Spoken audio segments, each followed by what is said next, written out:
Welcome back, everyone, with the Ambassador Dave Eby. This is yours truly, Eric Glazer, and this is your Sharp Squares podcast for week 16 of the NFL season 2025-26.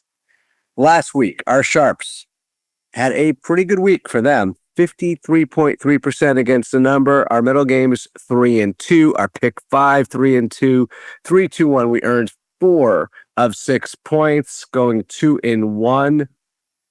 For the season now, we are just about 51% pick 5. We are 55.6% on 3-2-1. So that's where we stand. We are getting ready to rock and roll. You know, I forgot to tell you this. So I think it was last week. It was a week and a half ago. I'm having a conversation with my 15-year-old nephew, Logan. And my mother overhears it and says, who's David? Because I was talking about the show. And my boy Logan, my nephew Logan says, Dave Eby, the ambassador. And without any prompting, he's awesome. That really happened. Wow. Yeah. So you're kind of a celebrity in one household, at least. In your nephew's Logan's world. There you go. Our boy, Greg Roth, I know I told you he was injured last week. Now he's just yapping about the Hurricanes. We didn't want him on the show this week because it's pretty irritating. So we're sending him to Texas A&M to attend that game, sell some Sharp Squares paraphernalia, and irritate all the Aggie fans. We didn't want him in the studio. It was a bit much. Truth? David? 100% true. We knew exactly how annoying he would be, so we sent him far, far away. With the success of the show, we could afford to do that. All right. So, for the second week in a row, in a platoon fashion, gold, silver, bronze. Eby Glazer. Here we go.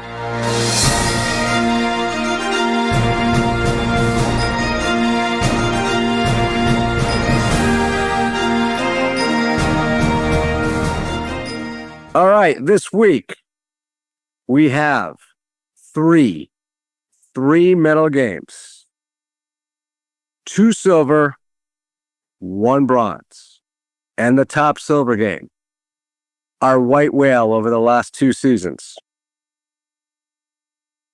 Probably everyone who follows gambling podcasts know what I'm going to say next. It's the Titans. Plus 3.5, hosting the Chiefs, Ross Tucker, the Whale Capper, Chris Raybon, Jeff Schwartz, all on the lowly Titans. Sorry, Professor. Sorry, Gerber. And Gianni the Greek, still on the Chiefs in descent. David, we're platooning. Oh, I'm sorry. I was in La La Land. All right. You want to cover this? You got it. You got it? I got it. Our second silver game is the Steelers at the Lions. The Lions minus 6.5 is the pick. On the Lions are Whale Capper, Marco D'Angelo, and Sharp or Square. There was no dissent on this game. Bronze game. Our only bronze game. The Panthers plus 3. They're hosting the Buccaneers. Gil Alexander, the Whale Capper, Jeff Schwartz, all on the Panthers and the points. There was no dissent. And that's it. Those are only 3 goal games, so we're going to be going for 3-2-1 right down the line. 3 Titans, 2 Lions, 1 Panthers. But for pick 5, we need 2 more games. Our 4th game was barely not bronze. It could be a new category, BNB. Barely not bronze. It was off by 0.10 to get its medal status. Our 4th highest game is the Ravens, minus 2.5, hosting the Patriots. A little surprised to see the Ravens favored over the Patriots, but it is in Baltimore, so there is that. And the Sharps that were on this game were Stuckey on the Ravens, yes, and actually 2 Sharps in descent, Whale and, Sharp or Square got 0.00 in descent. for whatever that's worth. Okay, the fifth game. And by the way, quick aside, I have this theory when a game looks so ridiculous, you go the other way because ultimately that's how it ends up. And so I think I'm going to play the Ravens because that game looks stupid, right? Everyone's going to be taking the Pats, right? I bet the Ravens cover. All right. Sorry, you don't need my commentary on that. Don't play that. I shouldn't even be giving my opinion. Breaks my rule. Commanders at the Eagles. The fifth game is the Commanders plus 6.5. Chris Raybon, Gil Alexander, Sharper Square, and Cleve Tay are all on the Commanders. The Will Capper on the Eagles in descent. So, in summary of a segment that clearly is going to allow Roth to keep his job, Titans, Lions, Panthers, silver, bronze, and our fourth and fifth games, Ravens minus 2.5, Commanders plus 6.5. If that is all you're looking for, you are now all dismissed. All right, guys, for reasons I'm not going to get into, I'm going to say logistics. We're not going to be able to do trends today, but we do have for you handicapping highlights for all three medaled games because we're in the holiday spirit of giving. So here we go. Highest rated game, silver, the Titans. Greg Roth's favorite team, plus 3.5, hosting the Chiefs. First, handicapping synopsis or category. KC's offense has collapsed, or their floor has collapsed. Across many shows, the absence of Patrick Mahomes is treated as a massive downgrade of Gardner Minshew, with multiple analysts noting the market has not fully adjusted yet. The Chiefs are dealing with cluster injuries, multiple offensive line positions banged up, wide receivers group being depleted, and even with Mahomes, KC struggles to run the ball, and without him and with the offensive line injuries, this offense loses both ceiling and stability. Second area, the Titans' interior defense strength is a direct counterpunch to Kansas City. Jeffrey Simmons versus the Chiefs' offensive line is repeatedly highlighted as a potential game-wrecking mismatch. Tennessee remains strong against the run, eliminating KC's safest offensive pathway, and interior pressure is particularly damaging to a backup quarterback, increasing negative plays and the risk of turnover. Third, motivation and late season context favor Tennessee. I'm going to steal a line from the Dream Preview. This is a dream crusher week for the Chiefs. Last week was their dream crusher game. Chiefs are described across pause as being eliminated, creating a rare late season exhale spot for a perennial contender. Tennessee, meanwhile, is playing hard under interim leadership, have players fighting for roster evaluation, and they get a home game versus a marquee opponent. And finally, the market still pricing the Chiefs brand. Despite all of the above, the Chiefs are still being priced as a road favorite beyond a field goal. The Deep Dive podcast is Drew Dinsick and Molitor both state that Tennessee plus 3.5 is mispriced and should be this game should be closer to a pick. If you want to review some of the games that harped on this game the most, Action Network, 18 minutes, 29 seconds. Dream Preview, 56 minutes. Even Money, 18 minutes and 58 seconds. And Beating the Book, 37 minutes, 5 seconds. Our second silver game is the Steelers at the Lions. The pick is the Lions minus 6.5. The first handicapping theme. Detroit's indoor offensive profile is a major structural advantage. Across shows, Detroit is framed as one of the most environment-dependent offenses in the league in a good way.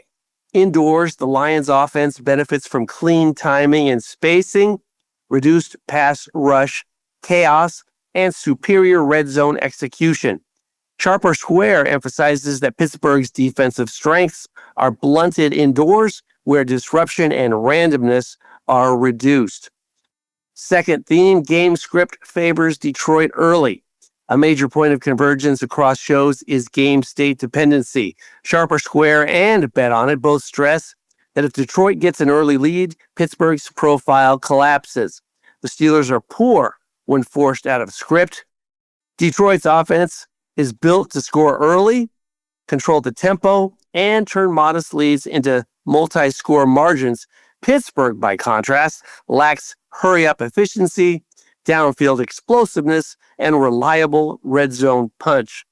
Third theme, coaching, bounce back, and late season reliability all point to Detroit. Dan Campbell's bounce back ATS profile is cited explicitly on Sharper Square as a reason this is the best bet. Detroit is framed as emotionally resilient, strong after disappointment, and particularly reliable late in the season. Finally, Marco D'Angelo adds that Detroit is the more complete and trustworthy team, especially compared to a Steelers squad that often relies on opponent mistakes. Timestamps, Sharper Square, 55 minutes, 5 seconds. Bet on it, 41 minutes, 10 seconds. Deep dive, 1 hour, 3 minutes, 40 seconds. And pushing the pile, 28 minutes, 42 seconds. Bronze game, Panthers +3 hosting the Buccaneers.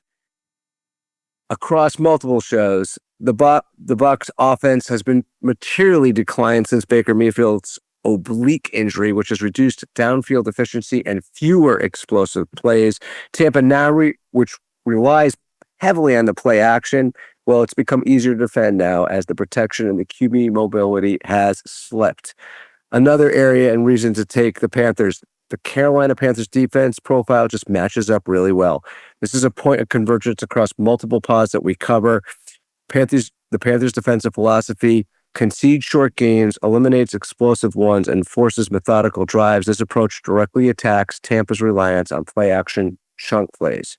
Third reason to take the Panthers: Carolina's offense is framed as functional and improving, even though it's not flashy. Bryce Young benefits from Tampa's heavy blitz rate, which simplifies his reads and reduces disguise.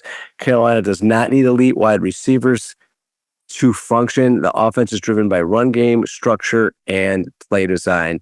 They've already beaten stronger teams than Tampa this season, indicating their floor is higher than their perception.